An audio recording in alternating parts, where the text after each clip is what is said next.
जैन भावानो, तर आज आम्ही मामाबाची जायला खेकडी पकडायला.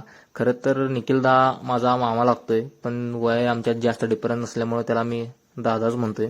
थोड्या वेळानं आम्हाला सुधाकर मामा सुद्धा जॉईन झालाय.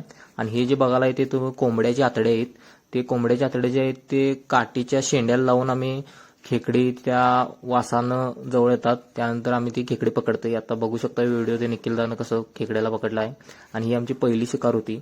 आणि कसं आहे, ओढ्याच्या जे ह्याला वळ म्हणतात, वळाच्या ज्या कडला जे मातीचे ढिगर दिसाल्यात त्यातच खेकडे जास्त असतात. आणि ही आमची दुसरी शिकार खेकड्याची. आणि खरं तर सुधाकर मामा याच्या अगोदर आम्ही दोघंच बसलेलं खेकडे पकडायला, एवढी का आम्हाला खेकडी गावीन झालतीत. पण नंतर जेव्हा सुधाकर मामाची एंट्री झाली तेव्हा खेकडी भरपूर आम्हाला गावायला सुरू झालीत, कारण त्यानं खूप आम्हाला गाईड केला त्याविषयी. आणि गळ सुद्धा चांगला लावलेला. आणि हे बघा सुधाकर मामा येऊ कसली मोठा खेकडा धरून आला येता येताच. आणि आम्हाला खेकडी पकडायच्या उद्देशाने आलं तर मासा सुद्धा आम्हाला गावला. आणि हे बघा कसं पायाला चावाला खेकडा. विचार करू शकता, तर यात बोट जर गावलं तर बोटाची तुटकच करून टाकते. त्यानंतर आम्हाला पिशवी नव्हती म्हणून दोरीनं बांधलो खेकडा येऊ. बघा कसं फिरवालो. जर चुकून जर मला नाकाला जर धरलं तर नाक सोडणार नाही, नाकाचा शेंडा तोडवणार. आणि इथे एक लई मोठा खेकडा होता आणि पलीकडच्या बाजूला होता तो.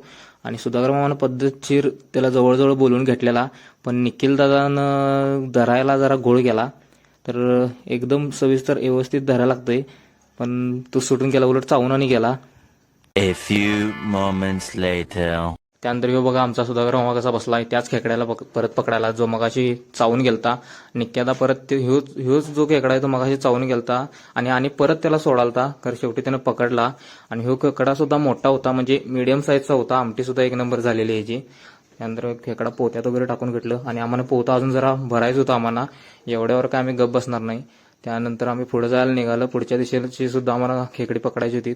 त्यानंतर चिखलात चालून पाण्यात वगैरे राहून पाय एकदम आमचं असं टमटमीत जातीत सुजलेली. आणि बांबूच्या धसाड्या सुद्धा लागलेल्या आम्हाला. त्यानंतर आम्ही परत इथं गळ टाकून बसले. आणि गळ म्हणजे विशेष काय, तर त्यात कोंबडीच्या ज्या आतडे असतात ते काठीच्या शेंड्याला ताराला लावायचं, म्हणजे ते वासानं खेकडे अट्रॅक्ट होतात. आणि त्याजवळ आले की नंतर आपण पकडायचं. आणि पकडायची सुद्धा एक टेक्निक असते, कोण पण लावून त्याला खेकड्याला जाऊन धरलं की तसं होत नाही, कारण खेकड्याचा नांगाला मजबूत असतोय. त्यानंतर आम्ही खेकडी वगैरे पकडून घरला निघालं. आणि आम्ही जे आहे ती बारडी पूर्ण भरलंय खेकड्यानं. आणि रात्रीचं आमचं नियोजन सुद्धा झालं जेवणाचं एक नंबर खतरनाक. जेवण तर टॉपचं होणार होतं. त्यानंतर आम्ही हातपाय वगैरे धुतलं, कारण दिवसभर आम्ही सकाळी आलतं. व्हिडिओमध्ये लहान व्हिडिओ झाला आहे. त्यानंतर सबस्क्राईब करा तुम्ही चॅनलला. जय हिंद मित्रांनो.